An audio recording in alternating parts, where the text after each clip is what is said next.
नमस्कार, मैं हूं शम्स ताहिर खान और आप देख रहे हैं वारदात। इसी देश में चूहा मारने की दवा बिकती है और इसी देश में एक चूहे की मौत पर न सिर्फ मुकदमा दर्ज हुआ बल्कि एक इंसान की गिरफ्तारी हुई, चूहे का पोस्टमार्टम हुआ और फिर उसी चूहे की मौत के सिलसिले में अदालत में 30 पन्नों की चार्जशीट दाखिल हुई। हालांकि मुकदमा अभी शुरू नहीं हुआ है, लेकिन इस मुकदमे और मुकदमे के फैसले पर हर एक की निगाहें हैं, क्योंकि ये देश में किसी चूहे की मौत पर पहला मुकदमा है।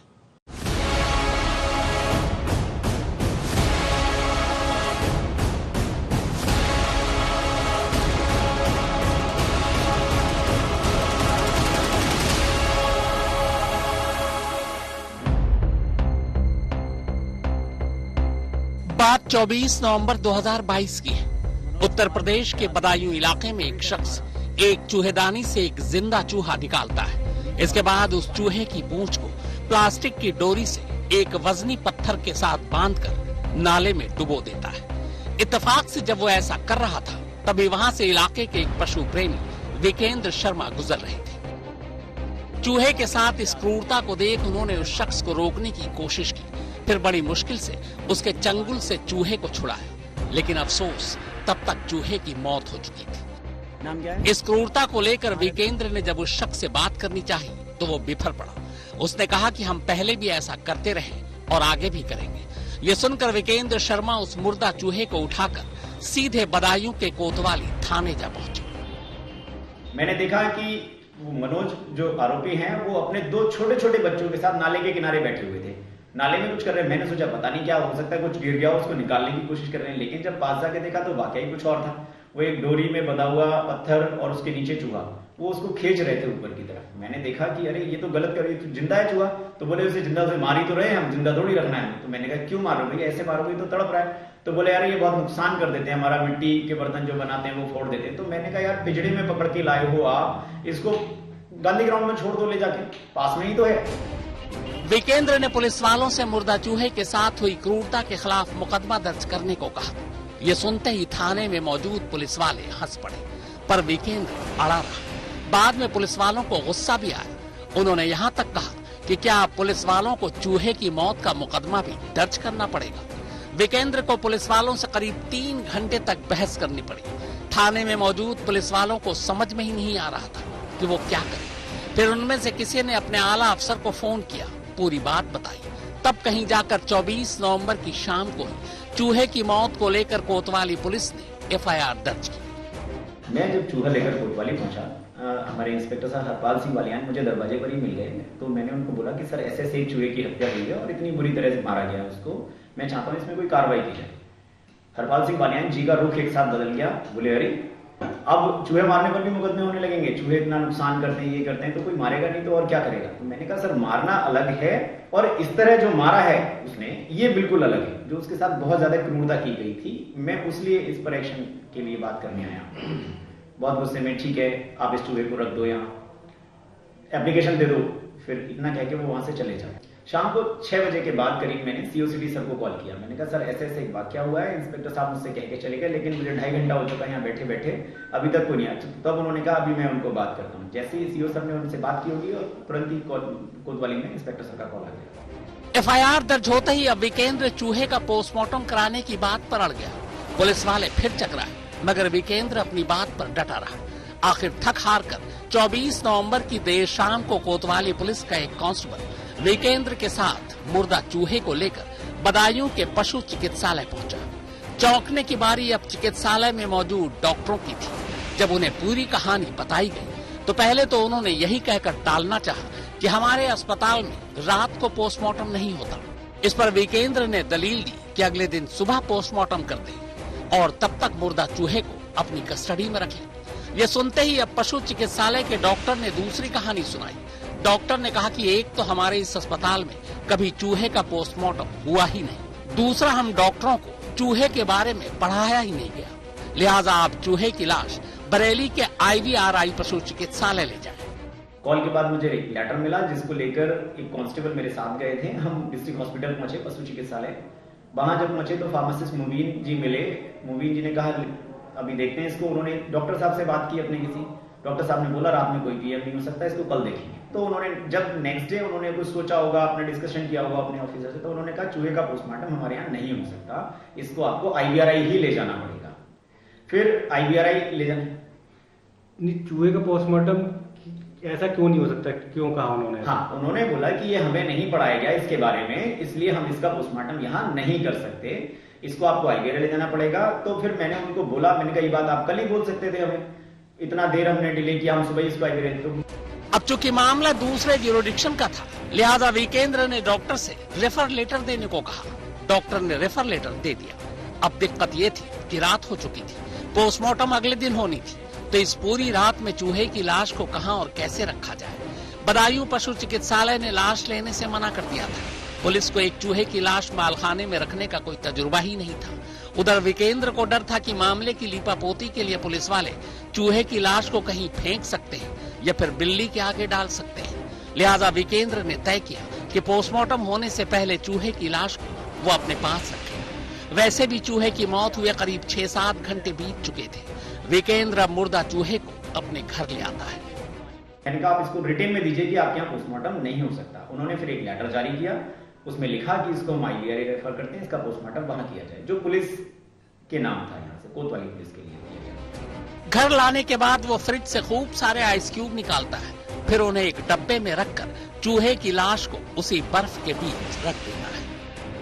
पहले दिन से लेकर नेक्स्ट डे तक चूहा मैंने अपने पास ही रखा। शाम को जब मैं चूहा अपने घर लेकर पहुंचा, मैंने बर्फ के पैकेट्स बनाए, एक पॉलिथीन में रखे, उनके बीच में उस चूहे को रखा, बॉडी डिकम्पोज ना हो इस वजह से। जैसा मुझे पता था कि बॉडी को बचाने के लिए बर्फ का यूज करते हैं, वही किया। नेक्स्ट डे भी मैं चूहा अपने पास रखे रहा। अगले दिन यानी 25 नवंबर को अब चूहे की लाश को लेकर बदायूं से 60 किलोमीटर दूर बरेली के पशु चिकित्सालय ले जाना था। कायदे से केस कोतवाली थाने का था। लाश को बाहिफाजत बरेली तक पहुंचाने की जिम्मेदारी उन्हीं की थी, मगर कोतवाली पुलिस विकेंद्र को एक सिपाही के साथ बरेली जाने को कहती है, वो भी मोटरसाइकिल पर। पुलिस वाले बजट को लेकर विकेंद्र से हाथ पांव जोड़ लेते हैं। अब मजबूरी में विकेंद्र 1500 रुपए में बदायूं से बरेली तक के लिए एक टैक्सी बुक करता है। फिर उसी टैक्सी में एक सिपाही के साथ आइस बॉक्स में चूहे को रखकर दोनों बरेली के पशु चिकित्सालय पहुंचते हैं। उन्होंने तो मुझसे चूहा ले जाने के लिए बोल दिया, जबकि जिम्मेदारी उनकी थी, इसको रखना है बॉडी को नेक्स्ट डे तक। भाई ये तो डॉक्टर की और पुलिस की जिम्मेदारी थी कि शव को तो अपने पास ही रखना पड़ता है उनको, बट उनमें से कोई भी रखने को तैयार नहीं था उस चीज को लेकर। फिर मैं उसे लेके अपने घर चला गया। वहां से जब लेटर मिला, मैंने कोतवाली में आके लेटर दिया, इंस्पेक्टर साहब ने वो लेटर वैसे ही रखवा दिया। फिर दोपहर हो गई, मैंने फिर पूछा सर इसके PM के लिए क्या होने वाला है, फिर भी कुछ नहीं। फिर 2 बजे के करीब मैंने फिर कॉल किया, मैंने कहा सर मुझे इसमें FIR करानी है, बहुत डिले होता जा रहा है, बॉडी भी डिकम्पोज हो जाएगी बहुत ज्यादा टाइम तक, मैं इसे रख भी नहीं सकता संभाल के। मैं अपने साथ स्कूटी पर बॉक्स में रख के चूहा घूमता रहा पूरे दिन बर्फ के बीच में। शाम को करीब इंस्पेक्टर साहब 3 साढ़े 3 बजे दोपहर के बाद मुझसे बोले वो कांस्टेबल आशीष से बात करो, वो जाएंगे आपके साथ लेकर उसको। फिर 3:30 बजे करीब मैंने तुरंत ही, वो बाइक से जाने को थे, मैंने कहा बाइक से बहुत डिले हो जाएगा, हम लोग इतना सेफली नहीं पहुंचेंगे और चूहा सेफली IVRI पहुंचना बहुत जरूरी है। मैंने फिर एक गाड़ी टैक्सी स्टैंड से हायर की, मैं उसको लेकर फिर वहां पहुंचा।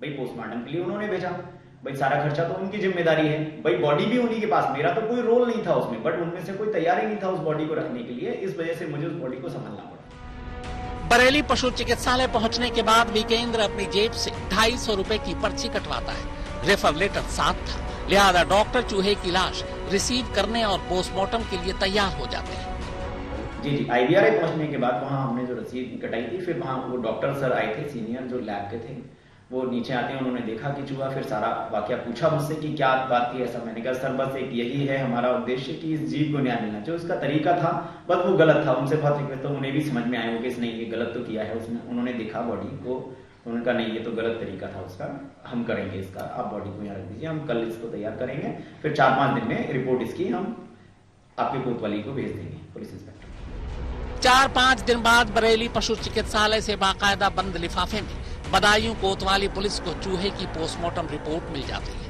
पोस्टमार्टम रिपोर्ट के मुताबिक चूहे की मौत पानी में डूबने और दम घुटने से हुई। रिपोर्ट में यह भी लिखा था कि पानी में डुबोने की वजह से चूहे के फेफड़े में न सिर्फ पानी भर गया था, बल्कि उसमें सूजन भी थी। इसकी वजह से लीवर भी संक्रमित हो गया था। इसी पोस्टमार्टम रिपोर्ट के बाद बदायूं कोतवाली पुलिस ने आरोपी मनोज कुमार के खिलाफ पशु क्रूरता निवारण अधिनियम और IPC की धारा 429 के तहत मुकदमा दर्ज किया। मनोज कुमार को गिरफ्तार कर लिया गया, लेकिन गिरफ्तारी के साथ ही थाने से ही जमानत भी दे दी गई। वारदात के 5 दिन बाद मनोज खुद ही बदायूं के जिला कोर्ट पहुंचा सरेंडर करने। कोर्ट ने उसी वक्त उसे अग्रिम जमानत पर छोड़ दिया। इसके बाद जनवरी 2023 में बदायूं की कोतवाली पुलिस ने चूहे के कत्ल के सिलसिले में 30 पन्नों की चार्जशीट तैयार की। इसमें मुख्य आरोपी मनोज कुमार को बनाया। जिन धाराओं के तहत चार्जशीट दर्ज की गई, अगर वो सारे आरोप अदालत में साबित हो गए तो मनोज को पशु क्रूरता अधिनियम के तहत 10 रुपए से लेकर 2000 रुपए तक का जुर्माना और 3 साल की सजा, या फिर आईपीसी की धारा 429 के तहत 5 साल की सजा और जुर्माना दोनों हो सकता है। हालांकि चार्जशीट दाखिल हुए 3 महीने हो चुके हैं, मगर अभी तक ट्रायल शुरू नहीं हुआ है। जबकि दूसरी तरफ तमाम लोगों की निगाहें इस मुकदमे और मुकदमे के फैसले पर टिकी है, क्योंकि एक चूहे के कत्ल का देश में ये पहला मुकदमा है। तो फैसले का इंतजार कीजिए। बरेली से कृष्ण गोपाल के साथ अंकुर चतुर्वेदी, बदायूं आज तक। 16 दिन के अंदर यह दूसरा मौका है जब अतीक अहमद को अहमदाबाद की साबरमती जेल से प्रयागराज की नैनी जेल पहुंचाया गया है, वो भी सड़क के रास्ते, गाड़ी में और बिना गाड़ी पलटे। अब अतीक अहमद को कल प्रयागराज पुलिस अदालत में पेश कर उमेशपाल मर्डर केस में पुलिस कस्टडी की मांग करेगी। पर देखना यह है कि अतीक अहमद से पूछताछ नैनी जेल में होगी या फिर कहीं और।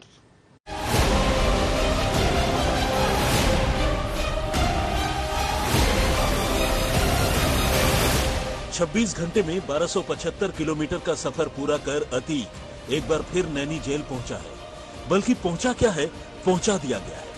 पिछले 16 दिनों में ये दूसरा मौका है जब अतीक को यूं गुजरात की साबरमती जेल से नैनी जेल लाया गया है। लेकिन इस बार उसे किसी मामले में सजा सुनने के लिए नहीं लाया गया, बल्कि उसी उमेश पाल के कत्ल के मामले में पूछताछ के लिए लाया गया है, जिसके अपहरण के मामले में अदालत का फैसला सुनने के लिए 16 रोज पहले उसे गुजरात से प्रयागराज लाया गया था। इस पूरे सफर के दौरान खौफ का साया किस कदर अतीक का पीछा करता रहा, ये जेल वैन के अंदर से कही गई अतीक की इन बातों को सुनकर आसानी से समझा जा सकता है। कहता में तो वीडियो कॉन्फ्रेंसिंग हो सकती थी, और वीडियो कॉन्फ्रेंसिंग के लिए सुप्रीम कोर्ट ने कहा है। सुप्रीम कोर्ट का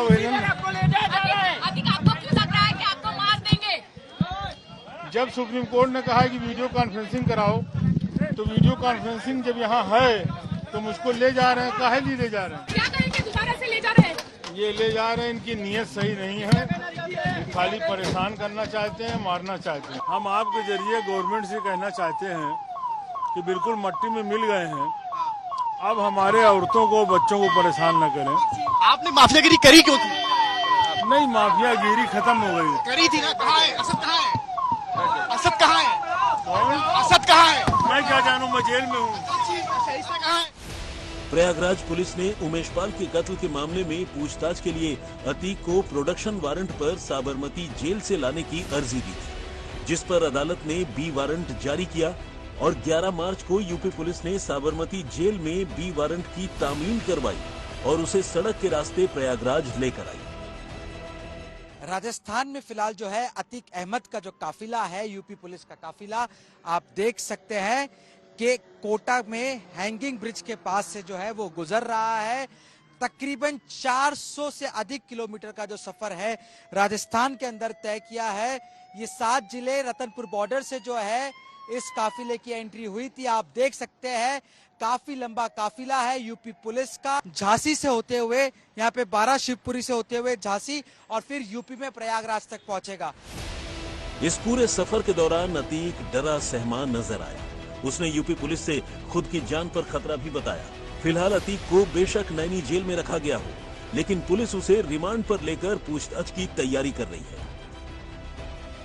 तो उमेशपाल हत्याकांड में अतीक अहमद को प्रयागराज के इस नैनी जेल में लाया जा चुका है।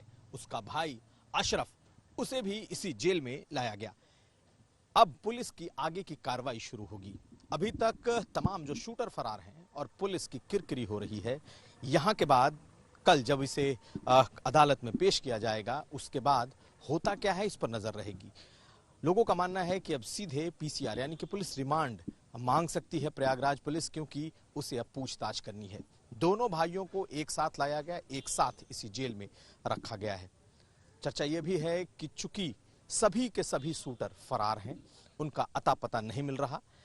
ऐसे में अब सीधे पूछताछ अतीक अहमद से होगी। अतीक अहमद भी माइंड गेम खेल रहा है। सहानुभूति और विक्टिम कार्ड वो इस वक्त चल रहा है, जो पूरे साबरमती से लेकर इस नैनी जेल की अपने लाते वक्त उसने कई बार बातें कही हैं। यूपी पुलिस ने अतीक को ही उमेश पाल मर्डर केस का मास्टरमाइंड बताया है, लेकिन इस केस के 5 शूटर अब तक फरार हैं। पुलिस सिर्फ 2 शूटरों का एनकाउंटर कर पाने में कामयाब हुई है। ऐसे में यूपी पुलिस ने अतीक और उसके भाई अशरफ से साजिश की कड़ियों को समझने के साथ साथ शूटरों का भी पता पूछना चाहती है। कोटा से जयकिशन शर्मा के साथ कुमार अभिषेक, प्रयागराज, आज तक। तो वारदात में फिलहाल इतना ही, मगर देश और दुनिया की बाकी क्राइम की खबरें अब सिर्फ देखें ही नहीं बल्कि पढ़ें भी www.crimetak.in पर।